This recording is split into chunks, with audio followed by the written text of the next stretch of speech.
अथवा artificial vegetative reproduction के बारे में बताएंगे।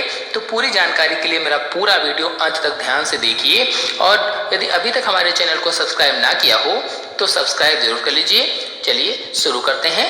पिछले 2 वीडियोज में मैंने अलैंगिक जनन और कायिक जनन का एक भाग प्राकृतिक कायिक जनन को समझाया था। अब कायिक जनन अथवा वेजिटेटिव रिप्रोडक्शन के अंतर्गत शेष बचा कृत्रिम कायिक जनन, तो इसे आज की वीडियो में समझा देते हैं। तो कृत्रिम कायिक जनन की बहुत सी विधियां हैं। इसमें कलम लगाना या कटिंग, दाब लगाना या लेयरिंग, गोटी बांधना या गोटीन, रोपण या पैबंद लगाना, अंग्रेजी में इसे ग्राफ्टिंग भी कहा जाता है, और लास्ट है शाखा बंधन या इनर्चिंग। तो इन सब के बारे में बताने से पहले आपको कृत्रिम कायिक जनन क्या होता है बता देते हैं।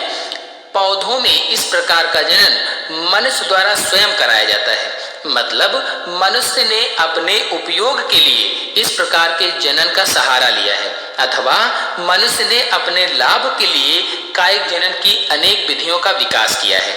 अच्छी किस्म के पौधे प्राप्त करने के लिए इसमें कटिंग, लेयरिंग, ग्राफ्टिंग, गोटी आदि के द्वारा एक पौधे से नए अलग लक्षण वाले पौधे बनते हैं।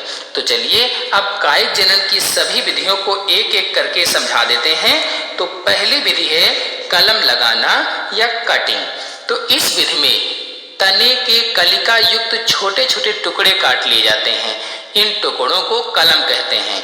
यानी कि इस विधि में किसी पुराने स्वस्थ पौधे के तने या शाखा के छोटे छोटे भाग काटे जाते हैं, मतलब अच्छे से विकसित और पुराने पौधों की 20 से 30 सेंटीमीटर लंबी शाखा काटा जाता है, और शाखा पर कलिकाएं जरूर हो, यानी ऐसी शाखा काटना चाहिए जिन पर कलिकाएं उपस्थित हों। इसे ही कलम कहा जाता है। अब इस कलम को मिट्टी में दबा देते हैं अथवा मिट्टी में गाड़ देते हैं। कुछ दिनों बाद इनमें से जड़ें निकल आती हैं, अर्थात कुछ समय बाद पर्वसंधियों अथवा इंटरनोड से या कटे हुए भाग से अपस्थानिक जड़ें निकल आती हैं, और इस कलम पर उपस्थित कलिकाएं बढ़कर नए पौधे को जन्म देती हैं। अर्थ यह हुआ कि मिट्टी में दबाने के कुछ दिनों बाद कलम में जड़ें निकल आती हैं और उस पर कलिकाएं पाई जाती हैं, जिनसे नए पौधे बन जाते हैं, यानी कलिकाओं से नए पौधे बनते हैं। तो कलम खड़ी या पड़ी दोनों तरह से लगाया जा सकता है। अलग अलग पौधों में अलग अलग विधि अपनाई जाती है। गुलाब, गन्ना, गुड़हल, अंगूर, अनार आदि में कलम विधि से ही कायिक जनन किया जाता है या कायिक जनन होता है। यहीं पर आपको बता दें कि यदि कलम के निचले भाग में एब्सिसिक अम्ल या हार्मोन का उपयोग किया जाए तो जड़ें जल्दी निकल आती हैं। यदि हार्मोन्स पर वीडियो देखना चाहते हैं तो मेरे चैनल में वीडियो अपलोडेड है, वहां से आप पूरी जानकारी प्राप्त कर सकते हैं। चलिए अब आते हैं दूसरी विधि, दाब लगाना या लेयरिंग पर। मात्र पौधे से जुड़ी हुई शाखाओं में जड़ें विकसित करने की विधि को ही दाब लगाना कहते हैं। यानी मात्र पौधे से जुड़ी हुई शाखाएं, मात्र पौधे से शाखा जुड़ी हुई हो और उसमें जड़ें विकसित करने की विधि ही दाब लगाना कहलाती है। जैसा कि आप चित्र में देख रहे हैं, इस विधि में पौधे की किसी भाग को झुकाकर नम मिट्टी में दबा दिया जाता है। यानी इस विधि में क्या किया जाता है कि पौधे के किसी भाग को झुका दिया जाता है और नम मिट्टी में दबा दिया जाता है, मतलब कठोर तने वाले पौधों की शाखा के कुछ भाग से छाल को छीलकर उसे झुकाकर मिट्टी में दबा देते हैं, और कुछ दिनों बाद इसमें जड़ें निकल आती हैं, अर्थात कुछ समय बाद दबे हुए भाग की पर्वसंधियों से जड़ें निकल आती हैं। इस शाखा को मात्र पौधे से काटकर अलग कर लेते हैं, यानी नए अंकुरण वाली शाखा को पैतृक पौधे से काटकर अलग कर दिया जाता है। इस प्रकार नया पौधा बन जाता है या नए पौधे प्राप्त हो जाते हैं। बेला, चमेली, कनेर, नाशपाती, सेब, नींबू आदि पौधों में दाब द्वारा कायिक जनन होता है। अब आते हैं अगली विधि, गोटी बांधना या गोटी पर। तो यह विधि काष्ठीय पौधों में प्रयोग की जाती है। इसमें पौधे के वायु में रहते हुए ही दाब लगाया जाता है या दाब लगाते हैं, क्योंकि पुराने वृक्षों की मोटी व मजबूत शाखा को नीचे झुकाना मुश्किल होता है, यह संभव नहीं होता है। जैसा कि आप चित्र में देख रहे हैं, इस विधि में पौधे की किसी शाखा अथवा तने को छीलकर छाल निकाल दी जाती है, यानी जितने भाग में गोटी बांधना है उतने भाग की छाल को छील देते हैं और छीलने के बाद उस पर खाद युक्त मिट्टी लगा दिया जाता है, यानी खाद हो वाली मिट्टी लगाते हैं। मिट्टी लगाने के बाद उसी पर टाट लपेट दी जाती है। जब मिट्टी लगा देते हैं इसके बाद क्या करते हैं कि उसी पर टाट लपेट दी जाती है।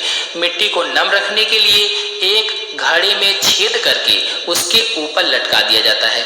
मिट्टी नम रहे इसके लिए क्या करते हैं कि एक घड़े में छेद कर दिया जाता है और उसी के ऊपर किसी डाल पर लटका दिया जाता है, जैसा कि आप चित्र में देख रहे हैं। घड़े के छेद से रस्सी का टुकड़ा निकालकर गोटी से लपेट दिया जाता है। अब क्या करते हैं कि सुतली को घड़े के छेद से निकाल लाते हैं और गोटी से लपेट देते हैं। तो कुछ समय बाद इसमें से अपस्थानिक जड़ें निकल आती हैं।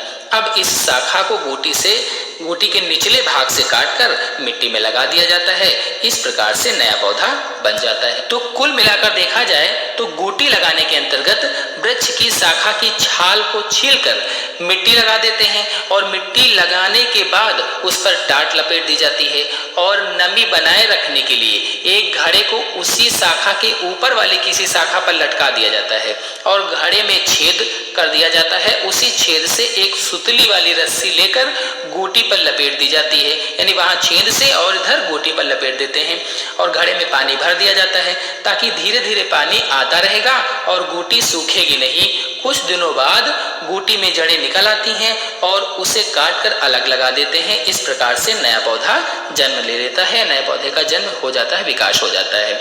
अमरूद, संतरा आदि में इसी विधि से यानी गोटी विधि से नए पौधे उत्पन्न किए जाते हैं। अब आते हैं अगली विधि रोपण या पैबंध लगाना पर अथवा ग्राफ्टिंग पर। तो इस विधि में एक ही जाति के निम्न किस्म के पौधे को उत्तम किस्म के पौधे में बदला जाता है, अर्थात इसमें घटिया किस्म के पौधे पर अच्छी किस्म के पौधे को रोपित किया जाता है। तो इसमें दो अलग अलग पौधों की शाखाओं को परस्पर इस प्रकार जोड़ते हैं कि वे एक पौधे के रूप में विकसित हो जाएं। रोपण या ग्राफ्टिंग कई प्रकार की होती है, जैसे कसारोपण, स्थान रोपण, कलिका रोपण आदि। चलिए संक्षिप्त रूप से इनके बारे में जल्दी से बता देते हैं। तो कसारोपण या वेब ग्राफ्टिंग में घटिया जाति के पौधे के तिरछे कटे हुए तने या स्कंद पर उत्तम जाति के पौधे की तिरछी कटी हुई शाखा या कलम को जोड़कर डोरी से बांध दिया जाता है। मतलब किसी घटिया जाति के पौधे को ऊपर से तिरछा काट देते हैं, फिर उसी पर किसी अच्छी जाति के पौधे की शाखा को तिरछा काट कर जोड़ते हैं। जोड़ को डोरी से बांध दिया जाता है और उसमें कवक या जीवाणु प्रवेश न करें इसके लिए मोम का लेप लगा दिया जाता है। कुछ दिनों के बाद दोनों जुड़ जाते हैं और नया पौधा बन जाता है। इस प्रकार से कसारोपण हो जाएगा। फिर आते हैं स्थान रोपण पर। तो इसमें घटिया जाति के पौधे के स्कंद में वी आकार की खांच बनाकर, जो अल्फाबेट का वी होता है, इस आकार की खांच बना करके अच्छी जाति के पौधे से उसी खांच के अनुरूप काटकर उसी खांच में ठीक से फंसा दिया जाता है और इसके बाद डोरी से बांध करके उसके ऊपर मोम लगा दिया जाता है। कुछ दिनों बाद उसमें से भी नया पौधा तैयार हो जाता है, बन जाता है। तो इसमें करते क्या है कि एक घटिया जाति के पौधे में वी जैसा खांच बना लेते हैं, जैसे अल्फाबेट का वी होता है इस तरह से खांच बना ली जाती है। फिर किसी अच्छी जाति के पौधे से वी खांच में फिट होने वाली संरचना काट लेते हैं। फिर दोनों को एक दूसरे में फंसा कर बांध दिया जाता है और बांधने के बाद ऊपर से मोम लगा देते हैं। कुछ समय बाद नया पौधा बन जाता है। इस प्रकार से ये हो जाएगा। फिर अगला है कलिका रोपण। तो कलिका रोपण के अंतर्गत एक वृक्ष के तने में दूसरे वृक्ष की कलिका को फंसाकर नया पौधा तैयार किया जाता है। मतलब घटिया जात के पौधे के तने की छाल को हटा दिया जाता है, यानी थोड़ा सा गहराई तक काट लिया जाता है कलिका ताकि उसमें फिट हो सके। फिर उसी में अच्छी जात के पौधे की कलिका को फंसा दिया जाता है और इसके बाद डोरी से बांध दिया जाता है। ऊपर से मोम लगा देते हैं। कुछ समय बाद या कुछ दिनों बाद क्या होता है कि नया पौधा बन जाता है। अंगूर, शरीफा, संतरा आदि में कलिका रोपण के द्वारा ही पौधे तैयार किए जा सकते हैं। फिर अगला है शाखा बंधन। तो शाखा बंधन के अंतर्गत एक गमले में साधारण जाति के पौधे उगाकर उसे अच्छी जाति के पौधे के पास रखकर दोनों की शाखाओं को छीलकर एक दूसरे के साथ बांध देते हैं। फिर ऊपर से मिट्टी लगा देते हैं। कुछ समय बाद वे आपस में जुड़ जाते हैं। फिर गमले के पौधे के शीर्ष को काटकर कलम की शाखा को भी मात्र पौधे से अलग कर दिया जाता है। इस प्रकार से शाखा बंधन हो जाता है, यानी शाखाओं को, दो पौधों की शाखाओं को बांध करके नया पौधा तैयार किया जाता है, इसे शाखा बंधन कहा जाता है। तो इस प्रकार से आज मैंने आप लोगों को कृत्रिम कायिक जनन के बारे में बताया। आज हमने जो टॉपिक पढ़ा है कृत्रिम कायिक जनन, इसके साथ ही हमारा प्रथम पाठ पूरा हो गया है। सभी भैया इन नोट्स को अपनी कॉपी में उतारेंगे एवं दिए गए प्रश्नों के उत्तर लिखकर उनकी एक एक फ़ोटो खींचकर मुझे पुनः भेजेंगे। अगले टॉपिक में हम दूसरा लेसन पादपों में लैंगिक जनन के बारे में जानेंगे। धन्यवाद।